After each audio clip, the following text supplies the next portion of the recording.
something like that. You can make your own judgment. Well, thanks very much for that introduction. Yes, absolutely. People ask me, they say, "Are you from the East?" And when they say the East, I mean, do you mean New York or Taiwan? So you can make your own judgment. But I'm delighted to be here and to talk to you about asthma. Every time I talk about asthma, as time goes on, I have to start with a confession. And that confession is that I find it increasingly difficult to give this talk. And that's because the information that we have available about asthma and the amount of research that's going on about asthma is increasing exponentially. We have a lot of new information, and a lot of that information already can be translated into patient care in terms of management and in terms of medications. So I'm going to stress the research that has led to advances in patient care that we can apply today to the patients that we're looking after. So without more ado, I'm going to the first slide. And I don't know if you can see that.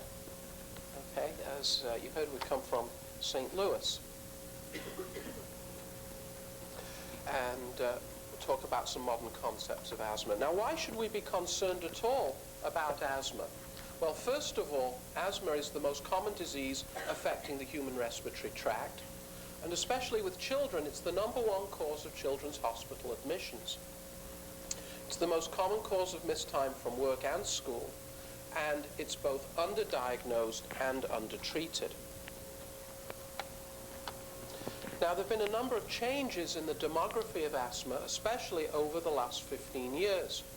There's been increased numbers of asthma patients consulting general practitioners, primary care physicians, increased admissions to hospitals of patients with acute asthma, particularly small children, increased asthma mortality and morbidity. And that's very disturbing because there's been increased availability and increased use of a wide range of anti-asthma drugs. And so you might ask the question, why are more children dying of asthma? Who are these children, and why is this occurring? There are a number of hot topics, or so-called hot topics, that I want to address in the short time this morning. Obviously, I can't devote a lot of attention to all of them, but briefly, I'd like to address the question of why is the mortality of asthma rising, how we're beginning to understand asthma as a nocturnal disease and not a disease of the waking hours, a little bit about the research into some of the chemical mediators of the body which give rise to asthma symptoms. I'm really not going to talk about rehabilitation programs and not very much about home peak flow monitoring, because these are mainly applicable to adults. And I'm not going to mention immunosuppression for severe disease, because Dr. Sullivan of Dallas has really done a lot to talk about and to do research into that area, and it's really not appropriate for me to come here into his territory. But let's talk about mortality. And it's true that the asthma deaths are rising, and it was thought a few years ago that this was due to a change in the classification of asthma and the way that asthma was reported in ICD classifications. But now we're seeing that this is not the case, because the death rate from asthma is still continuing to rise. It's increased in the inner cities. It's increased in poor, disadvantaged populations and ethnic minorities.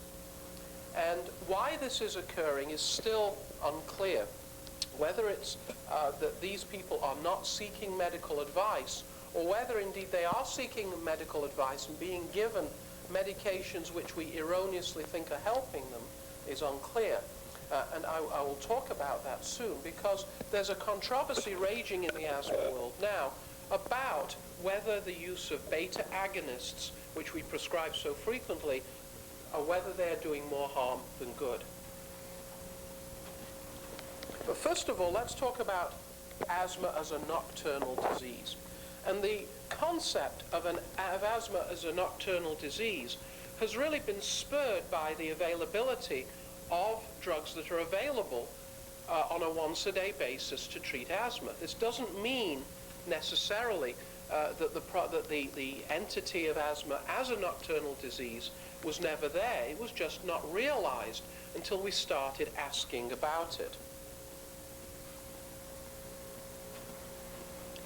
And if you look at airway tone or airway caliber over a 24-hour period, you can see here in a normal person, it varies, with the peak being about 4 p.m. and the trough being about 4 in the morning. An asthmatic patient has an exaggerated natural circadian rhythm of bronchomotor tone, even when they're under good control.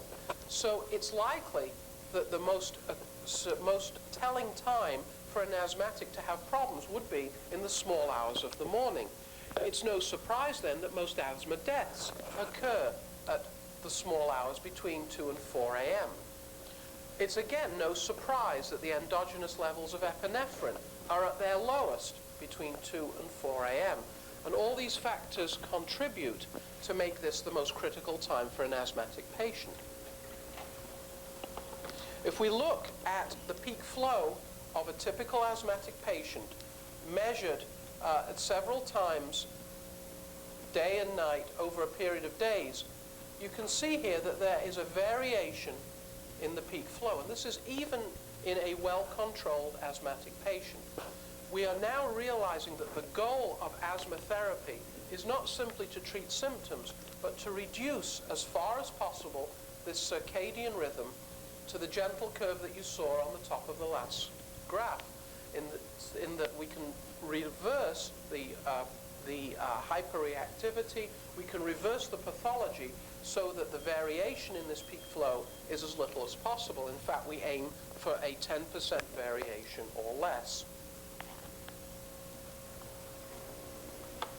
If we look at the number of attacks of dyspnea or shortness of breath between 1 in the morning and 1 in the morning the next day, and the number of cases of dyspnea per hour over a group of patients, we see that the peak of number of attacks of dyspnea is about 4 in the morning.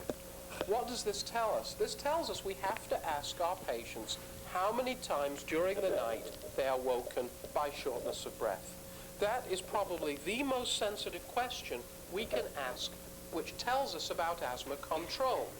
Not about shortness of breath during the day, not about exercise intolerance, not about the need for extra inhalers at the workplace, but the number of times an asthmatic is woken during the night or the number of times during the week that the patient is awoken is a very sensitive index of overall asthma severity.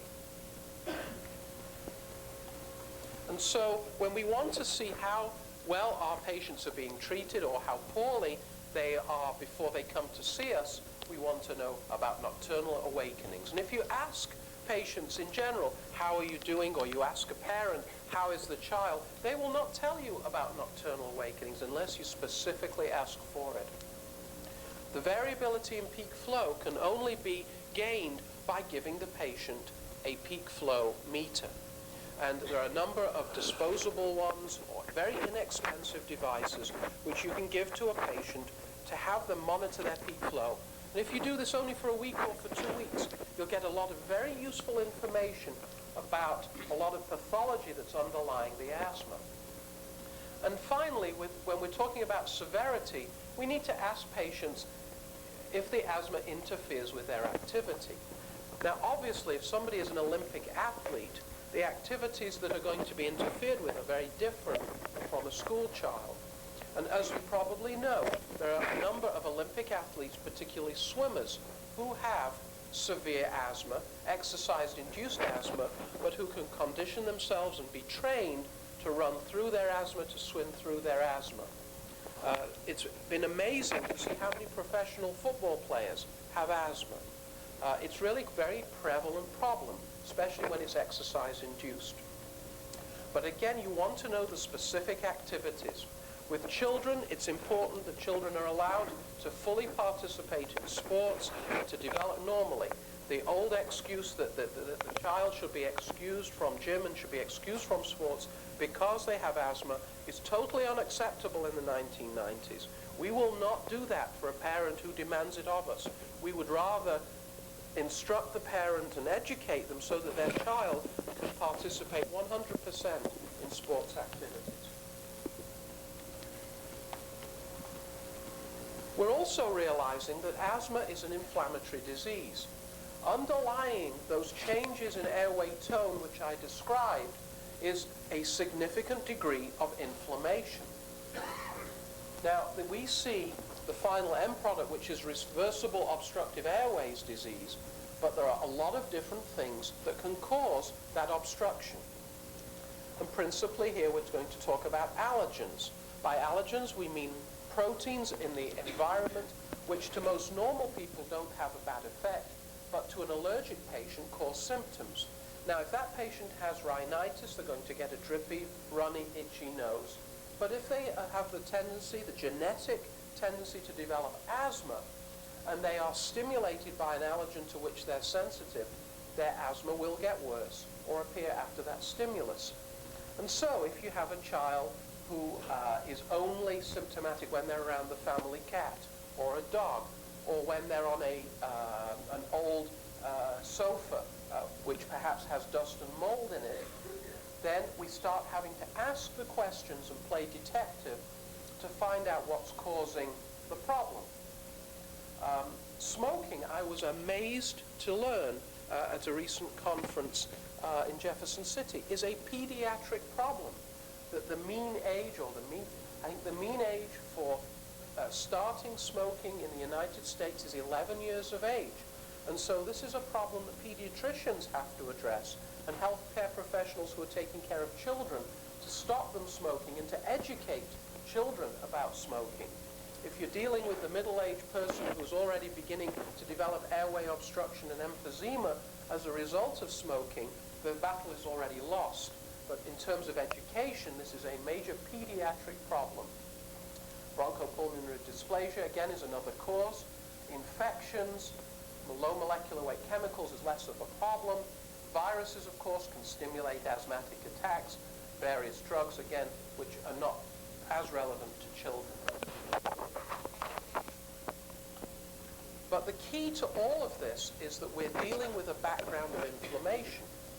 And so when we see acute bronchoconstriction, we want to look at all the different factors that combine and conspire to produce that end result. There are specific factors, when we look at histamine, methacholine, other things that produce asthma, which we do use in the laboratory, emotions, diurnal rhythms, again through neural pathways, cause bronchoconstriction.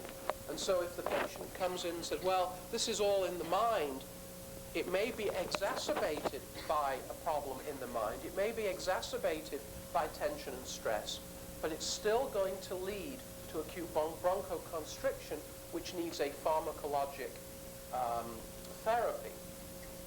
Again, the non-specific triggers, exercise, cold air, fogs, irritant gases, sulfur dioxide, in other words, air pollution and hyperventilation. All these factors need to be considered when we're taking a very detailed asthma history. Now, I don't want you to read this, so don't worry about the size of the print, but this paper, which came out a few years ago from Dr. Platts-Mills in Charlottesville, really has led to a reshaping of our views on asthma and allergies. And Dr. Platts-Mills and his group looked at patients who were not selected, but all patients who came to the emergency room at the University of Virginia University Hospital in Charlottesville. And they measured IgE antibodies and they skin tested patients. And they found that even without a classical history of allergic disease, the odds of these people being allergic to perennial allergens, in other words, dust and mold, was much higher than the general population.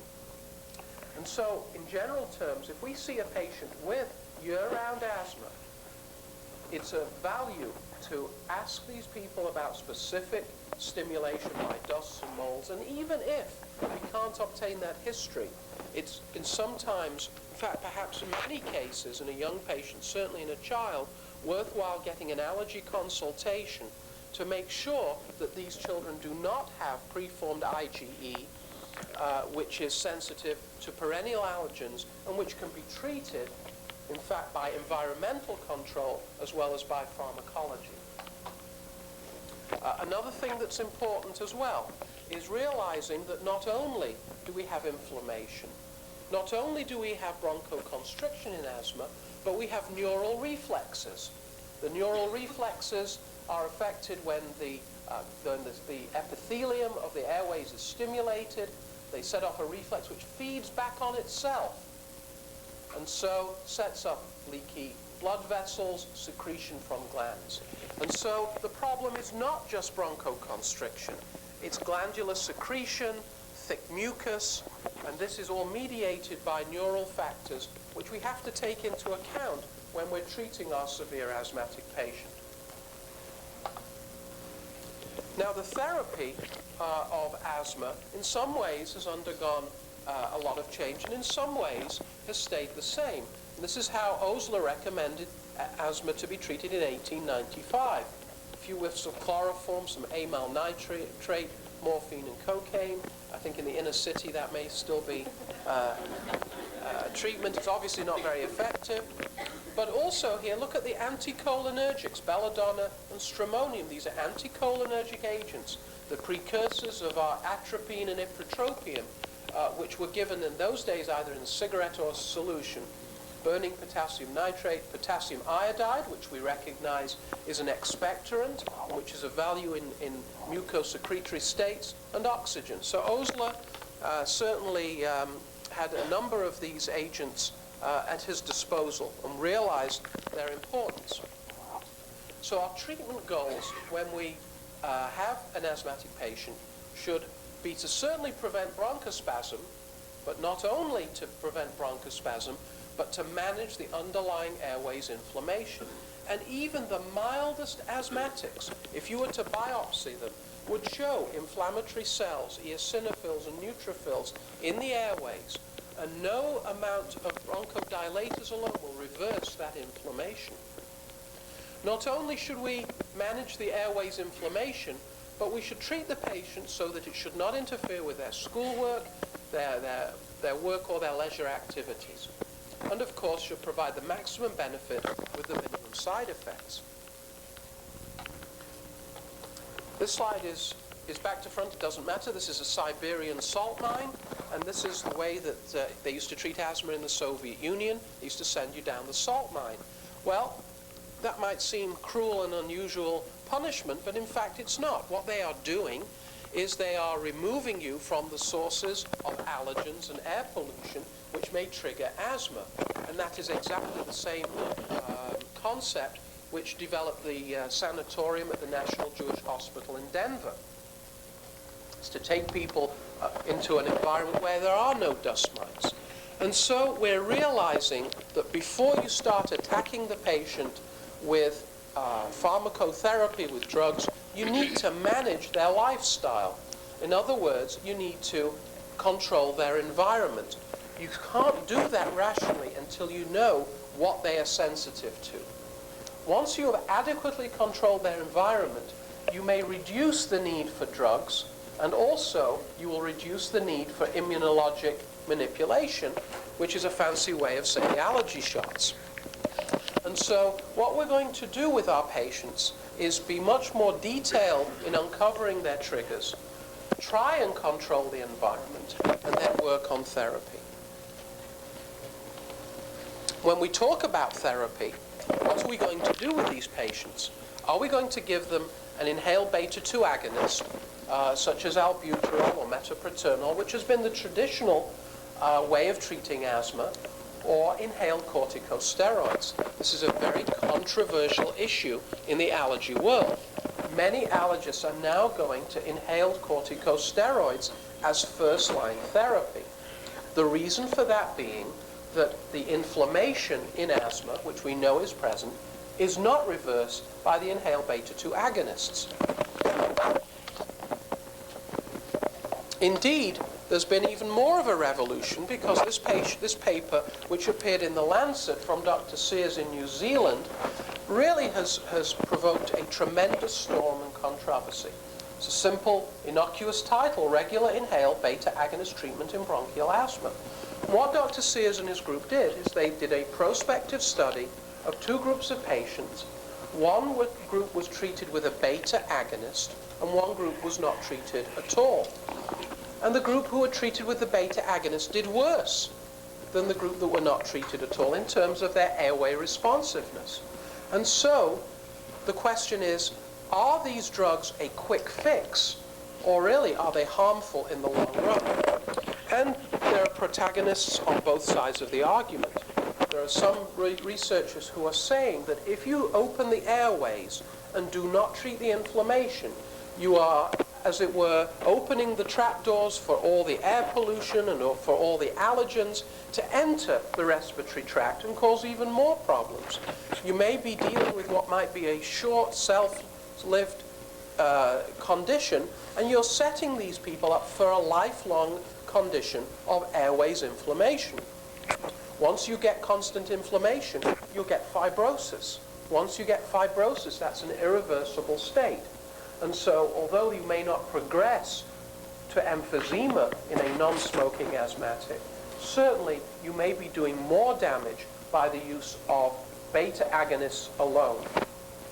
I think what many of us are doing, because this has not been resolved, is using a combination of an agent which opens up the airways, in other words, a beta agonist, and something which will reverse the hyperreactivity other than a steroid. And there are alternatives, and particularly in children, we're somewhat more keen to use cromolyn than we are in adults because of the safety factor and because we don't know the long-term effects of steroids in children. Theophylline is a drug which, again, is kind of controversial. It's a drug that was very popular as first-line therapy, has fallen by the wayside, and then has been revitalized with the use of the 24-hour theophylline. Indeed, those advocates of the 24-hour theophylline say this is the drug of choice because the peak levels peak at 3 and 4 in the morning when you give them in the evening. Well, that doesn't necessarily mean that these are drugs of choice because you can construct other types of drugs, for example, long-acting bronchodilators, to also have their peak effects at that time of the day. There are problems with theophylline, the wide variation in the pharmacokinetics, a narrow therapeutic index, which means that you have to monitor people on a regular basis, measure theophylline levels. The clearance varies with the brand, the age, smoking, illness, medications, as you're all aware, vaccination, cardiac function, and of course you're familiar with the side effects. There are some possible learning and behavioral difficulties. Many of the studies which really claimed that theophylline was a bad drug because it caused behavior problems have been criticized as to their methodology, so I don't think there's a really clear-cut answer. But there is certainly it is certainly clear that there are easier and safer drugs to use than theophylline, although in experienced hands, theophylline is very effective. Cromolyn sodium is an interesting drug. The studies in Europe, which were on a very different patient population than those in the United States, in fact, they were mainly carried out on children, showed that this was a very effective drug for mild to moderate asthma. Certainly the severe asthmatic, this is not a drug of choice. How cromolyn works is a mystery too. It's said to stabilize mast cells by perhaps preventing the cross-linking of IgE and preventing the mediators being released, but still we don't know exactly how it works. The same is true of some of the other drugs which stabilize mast cells which are coming along in the future, such as ketotifen and nadocromil. But the interesting thing about cromolyn is that it works in both allergic and non-allergic forms of asthma, which is kind of curious because the mast cell is a cell which we identify mainly with allergic disease.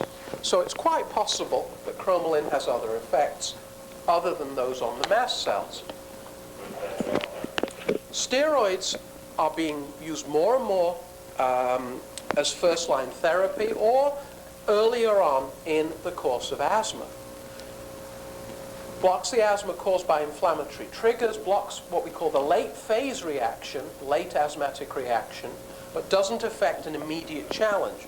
So if you have somebody who has exercise-induced asthma or who goes into contact with something on an irregular basis, like a child who goes to visit grandma and comes in contact with the cat, that will not block that immediate reaction, but in general it reduces bronchial inflammation. The oral steroids are really reserved for the end stage, when all the other inhaled medications, when all the other topical medications have failed, when all the other systemic medications has failed. One of the advantages of steroids is that with the prolonged use of beta agonists, the beta agonists cause a down receptor of the beta receptors, and so they become less effective over time. This can be restored by the use of corticosteroids. And so, of course, we use prednisone bursts or Medrol bursts for exacerbations of asthma, but we're trying to avoid the chronic use of oral steroids. What we're trying to avoid even more is the indiscriminate use of intramuscular steroids, which certainly have a very poor safety record. And with the advent of inhaled medications and alternatives to steroids, I think it's very difficult to justify the use of intramuscular steroids these days. The problem, and especially the problem of giving steroids to children, even with the inhaled forms, is the big question mark over long-term consequences. We know that when we give low-dose effects, there are some local problems, cough, some occasionally difficulty with speaking, there may be oropharyngeal candidiasis, and this can be reversed by washing the mouth out thoroughly after the inhalation. The problem is we don't know whether there is a long-term effect on growth and on the bones. And there are a number of prospective long-term studies which are just starting right now, which are attempting to address that question. But as of yet, we believe that there is not going to be much effect, but the data is not in. And of course, the side effects of oral steroids are probably well familiar to all of you: adrenal suppression, osteoporosis, weight gain, hypertension, and of course, restriction of growth in children. Anticholinergics are a very valuable adjunct. And realizing that neural reflex that I described before, when we're dealing with someone who produces a lot of mucus, again, an anticholinergic is advisable. We've gone a long way from the stramonium cigarette to the ipratropium inhaler of today. It's not first-line therapy as a bronchodilator, but certainly when you're dealing with someone who has a lot of mucus secretion, it's a valuable adjunct to consider. This slide shows the effects on airway function after dosing with an antihistamine. And for those of you who like to read the small print on antihistamines will note that antihistamines are not recommended in asthma because they cause mucus secretion and they may lead to inspissation of thick mucus.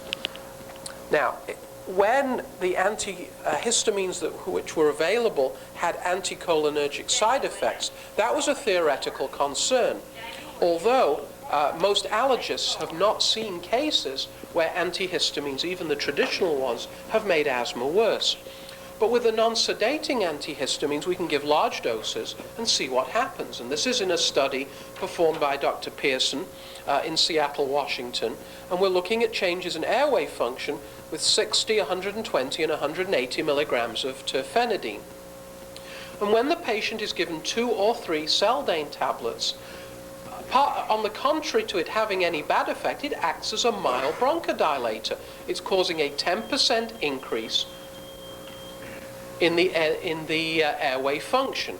And so we are now learning that these sort of drugs may well have a role in asthma.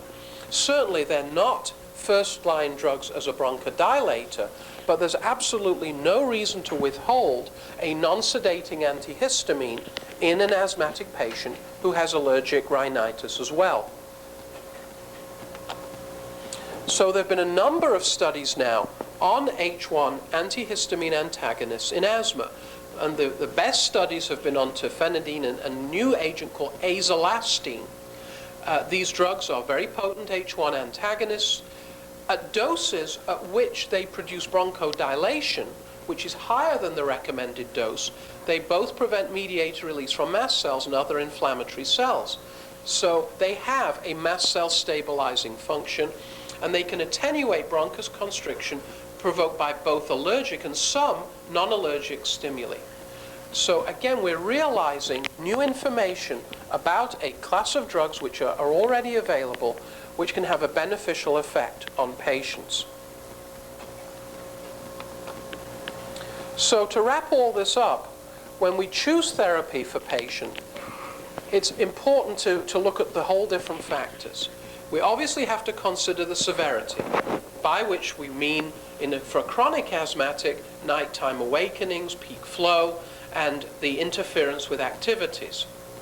We need to consider the age of the patient. Obviously, you're going to treat a 3-year-old differently than a 70-year-old.